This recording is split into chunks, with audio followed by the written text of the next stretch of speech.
Hi అండి, welcome to simply bar channel. ఈరోజు recipe వచ్చి బీట్రూట్ రైస్ ఎలా చేసుకోవాలో చూద్దాం.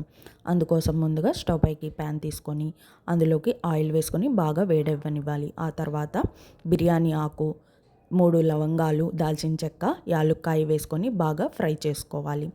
ఆ తర్వాత కట్ చేసి పెట్టుకున్న ఆనియన్స్, గ్రీన్ చిల్లీ వేసుకొని ఫ్రై చేసుకోవాలి. ఇందులోకి 1 స్పూన్ వరకు అల్లం పేస్ట్ వేసుకొని బాగా పచ్చివాసన పోయేంత వరకు ఫ్రై చేసుకొని, తురిమి పెట్టుకున్న బీట్రూట్ని కూడా వేసుకొని బాగా ఫ్రై చేసుకోవాలి.